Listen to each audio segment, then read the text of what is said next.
We begin our look at sports out at the big ballpark in the Bronx on a night when Didi and Girardi return to Yankee Stadium in the opposing dugout. It's Garrett Cole with his first win in the BX and another huge night from the Yankee bats.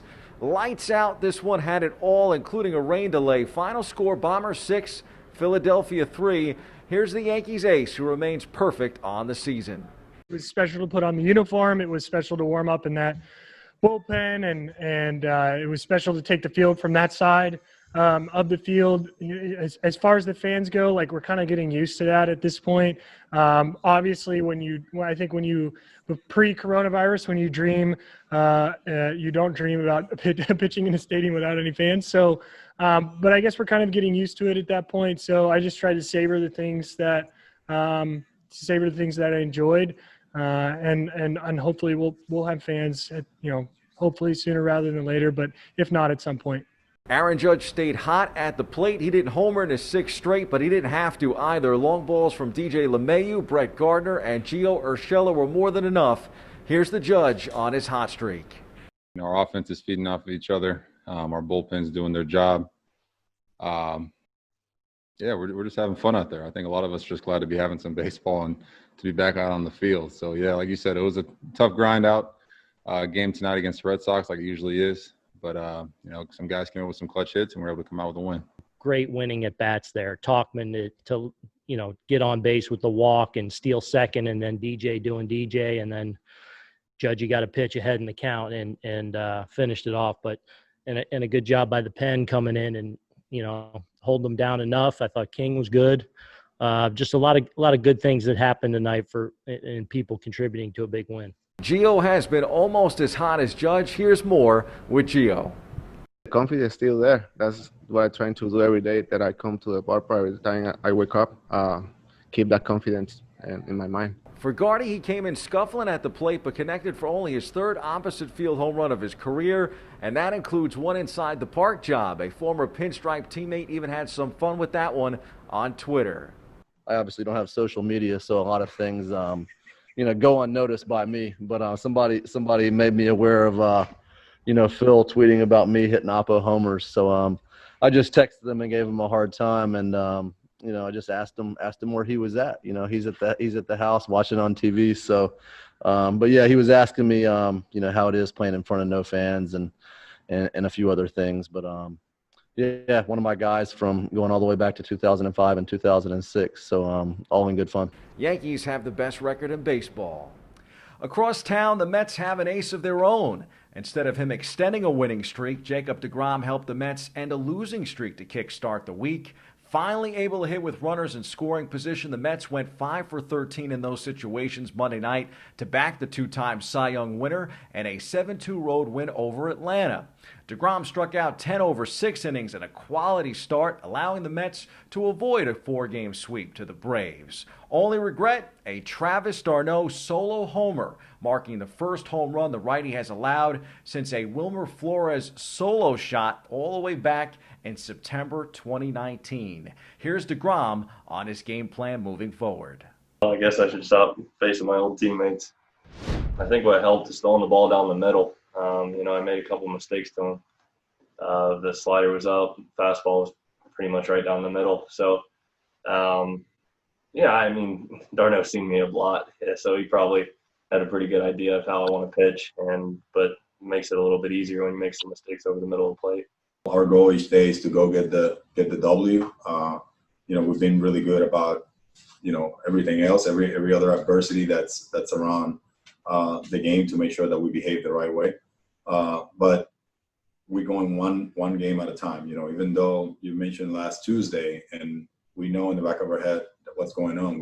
We had the 5-game losing streak, but we get ready for every game. As soon as we got the last out of that game, we, celebrated a little bit, but now we're packing our bags. We're getting on the plane. We're going to Washington, and our focus is playing against the Nationals tomorrow over there. The Mets will need a lot more like that from deGrom after star Yoenis Cespedes opts out of the season due to COVID-19. We shift gears over to the association, where the Brooklyn Nets have played pretty well in the NBA coronavirus bubble in Orlando, Florida. That includes a victory over Washington and some promising play against Milwaukee. The Nets also have taken the time to focus their attention to some important messages outside of basketball. Take a look. Seeing what I've seen, understanding the country we live in, this situation is different. Real change needs to come. For change to happen, more conversations, more action needs to be taken. We can influence people and create a level of education and understanding. Black Lives Matter is not a fleeting moment. This is something that is here to stay.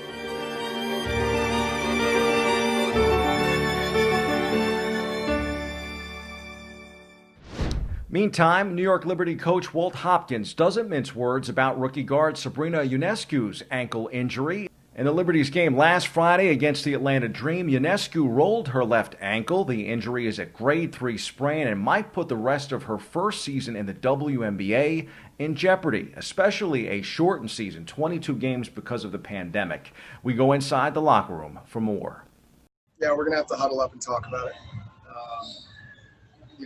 There's not a lot of ready-to-go options hanging around, so we're gonna have to huddle up and see if we can get Kia right, and hopefully it's not serious with Sabrina. The number 1 pick put on an absolute show in her second professional game, dropping 33 points, 7 rebounds, and 7 assists. She's only 22 years old and was a close friend of Kobe Bryant.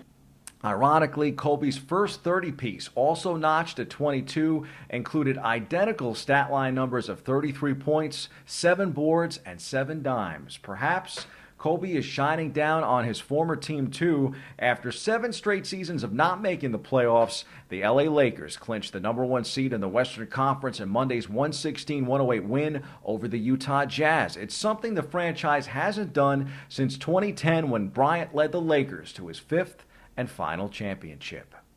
The NBA, NHL, and MLB are in full swing, albeit with some adjustments.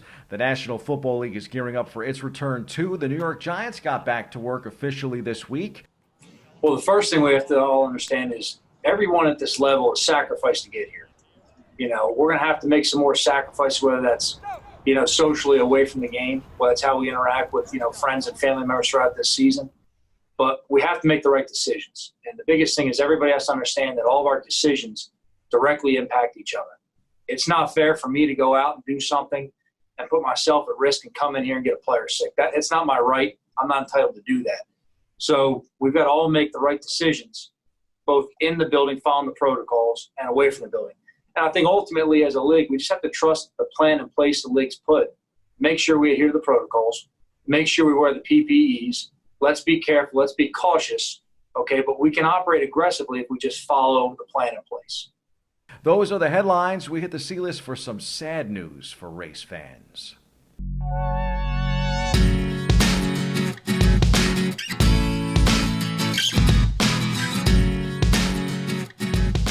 The Indy 500 wasn't going to be the same this year. Honestly, nothing is really the same this year. As you can even see from my report at Yankee Stadium, that goes for reporters and fans alike, or in this case, lack thereof. The 500 was going to try to have some fans. That changed Tuesday. Roger Penske has reversed course and decided not to allow fans at the 104th running of the greatest spectacle in racing later this month. It will be the first without spectators, who showed up at Indianapolis Motor Speedway every year, even during the Great Depression. Penske purchased the iconic speedway in January and has spent every day since upgrading it. The pandemic forced the race to change dates for the first time from Memorial Day weekend to August 23rd. Penske initially said he wouldn't run the 500 without fans, but as the pandemic continued to spread across the nation, the decision was made to limit capacity to 50%. The speedway then lowered that number to 25%. Cases have continued to rise steadily in Indiana, and Penske says his reversal on the spectator policy is the toughest business decision I've ever made in my life. This is real, folks. We are lucky to have sports in some shape and form, and more importantly, we are lucky to have health. Please wear your masks, social distance, and do your best to limit gatherings so we can meet at places like Yankee Stadium and the Indianapolis Motor Speedway again sometime soon. Stay safe, stay healthy. That's your sports. I'm Bobby C. Keep it locked. More open after this.